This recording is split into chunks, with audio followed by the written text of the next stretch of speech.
Hey, my friends, Jeff Yalden here.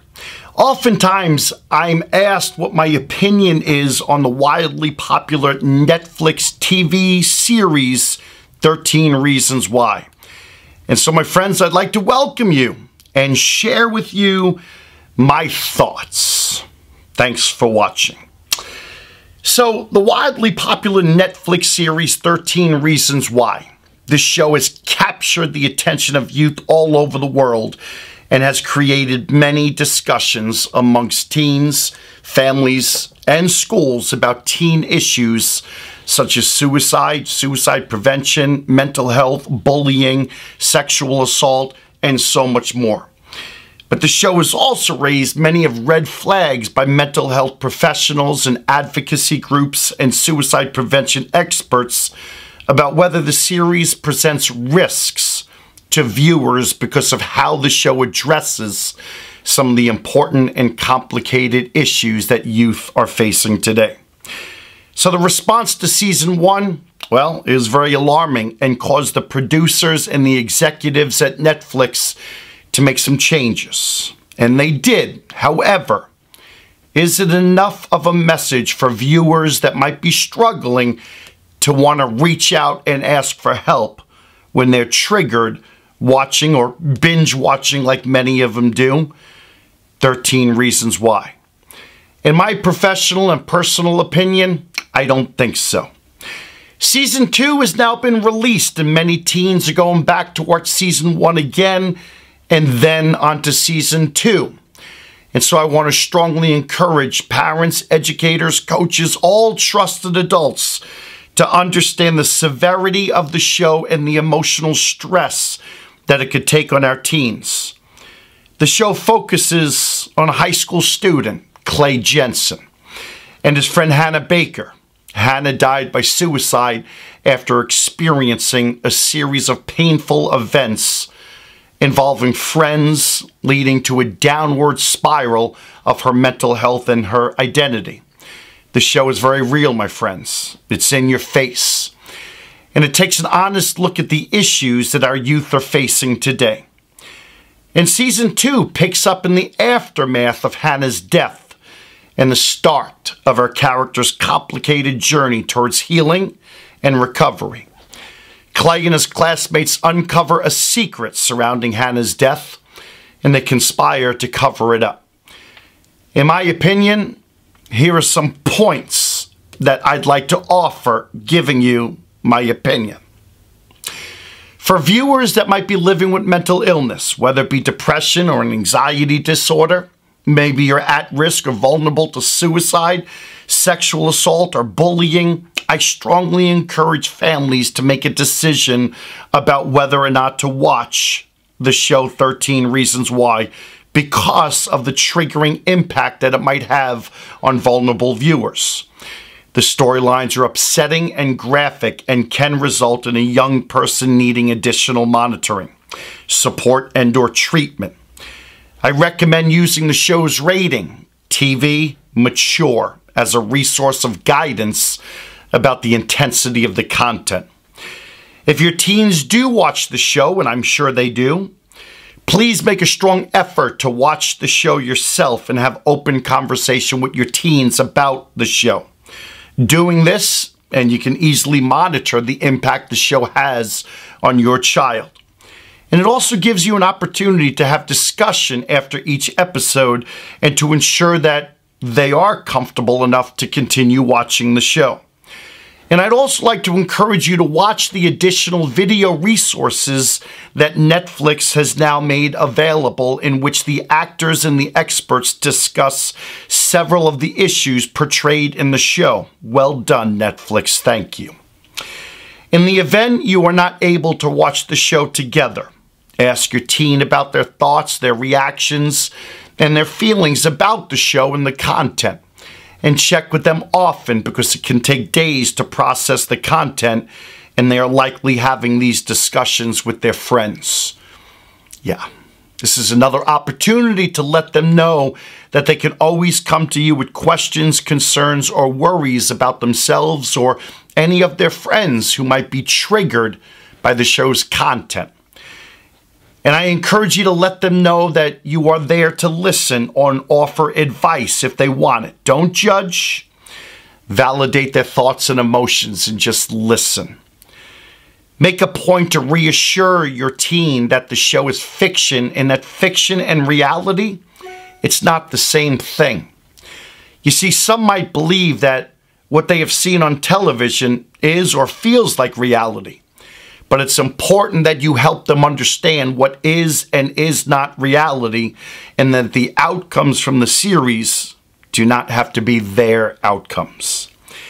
Educate yourself on the resources that are available in your local community or your local schools where help is available if needed. I think it's important that you know the local public health agencies, a mental health professional, school counselors. Use the crisis hotline, and you can always call 911 or go to the nearest emergency room. The issues highlighted in the series are sexual assault, suicide, gun violence, bullying, drugs and alcohol, and more. And it's important for people to talk about how the show makes them feel and encourage more conversations among families and in schools. While I am concerned about the show, I would like to add that what I do like is that the show is forcing us to talk, and starting the conversation is long overdue. Netflix has also made available some resources for viewers. I want to invite you to please visit 13reasonswhytoolkit.org. My critique of the show, critique number 1. The show mixes teen suicide with revenge, which possibly sends a wrong message to impressionable teens. I'm not sure if using revenge as motivation for suicide isn't the message that is healthy or productive to send to young impressionable minds. I don't think so. How they portray the suicide of Hannah isn't typical on how suicide is seen in clinical practices around the country. How Hannah responded to the individuals in the show who caused her harm or perceived harm in a very vindictive way plays into a teen fantasy and promotes a misconception that suicidal behavior is selfish. Someone considering suicide typically feels more hopeless and burdensome than vengeful. And it would be hard to motivate the energy and planning necessary to craft that elaborate set of responses that Hannah did. And another storyline that I myself and many other experts take issue with throughout the 13 episodes was Hannah's narrative from beyond the grave, which to me sends a dangerous message that suicide is a way for someone who is suffering to gain popularity. Critique number 2. The show missed an incredible opportunity to educate people about the most common risk factors of suicide, as well as strategies that can help reduce teen suicide deaths. All throughout the show, they missed opportunities to provide information to the viewers about help and resources that were available. One example is how they attribute Hannah's suicide to the actions of other people instead of exploring the main causes of suicide. The show only shows interpersonal stressors between the students, and there are a lot of other factors that lead to suicide that the show didn't discuss. Hannah certainly had trauma. I don't disagree with that. I don't deny that. And that could certainly contribute to her state of mind and suicidal ideations. But to say that sexual assault or bullying is a direct line to suicide, my friends, that's just wrong and sends the wrong message. The series didn't inform viewers about warning signs of suicide. For example, in the very first episode, the teacher says, "Let's go over some warning signs for suicide." I remember that, and I was excited. But instead of going over the warning signs for suicide, what Netflix did is focus on Clay's face. The sound fades out, and he has a flashback. They could have spent about 10 more seconds talking about the warning signs, but failed their audience in doing so. And so the show's executives and the producers are well aware of how they failed their viewers, and they've taken note to add more informational content in season 2. Let's see if they do it and they follow through. So critique number 3. The show has a responsibility to encourage teens having suicidal thoughts or dealing with depression to ask for help, and it didn't. The only message that I got was that if you reach out for help or support, it could go wrong. Not the message we want to send. Mr. Porter, that's Hannah's school counselor. And Hannah had attempted to talk to him about being bullied and sexually assaulted. She even expressed suicidal thoughts. And the response from Mr. Porter was concerning to many, and feared that his response could deter young people from seeking help. Mr. Porter is portrayed as an incompetent counselor who isn't a very compassionate or emotionally available, trusted adult to his students. He was clearly neglecting the ethical responsibilities of his profession and doing things that would likely violate school policy and the law. Keeping in mind that 13 Reasons Why, it's a television drama, it still has to be concerning that any aged person watching the show who is in a similar position that Hannah was in, and may be suicidal or have suicidal ideation, may now feel discouraged because of the show and shy away from talking to a trusted adult. This is another point that they hope to address in season 2. Future episodes will answer these concerns. Netflix, you've got a responsibility. And critique number 4. How they covered Hannah's suicide was a graphic dramatization and went against the guidelines for how covering suicide should be in the media. And so based on conclusions drawn from 50 different studies and its intentions to minimize the risk of suicide contagions, or AKA copycat suicide, Hannah's death was a 3-minute-long graphic dramatization that went against the recommendations for covering suicide in media outlets.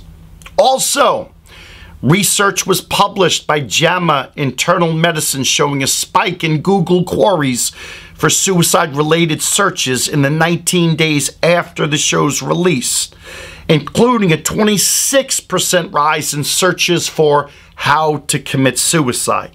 And at the same time, suicide prevention-related searches also increased. 21% surge for the search phrase suicide hotline number. And the researchers wrote that 13 Reasons Why has both increased suicide awareness while unintentionally increasing suicidal ideation. This graphic and sensationalizing portrayal is very dangerous. This is why media recommendations caution against glamorizing suicide or showing or stating the method in which the suicide happened. Looking ahead, my friends, the show's experts have promised to make resources more a part of the show. I do believe that 13 Reasons Why did come with teachable moments, and it opened up conversations surrounding suicide and other difficult experiences that young people face that often get brushed aside. However, there isn't evidence yet that increasing awareness of suicide through a graphic portrayal will lead to at-risk adolescents getting help. So this is still quite concerning to me. I urge you, parents and teachers, trusted adults, watch the show with our young people and be present in conversations and discussions, valuing what they have to say. Listen, validate, be supportive and encouraging. I think you need to watch the show. Thank you for listening. I'm Jeff Yalden, teen mental health and suicide prevention expert at www.jeffyalden.com.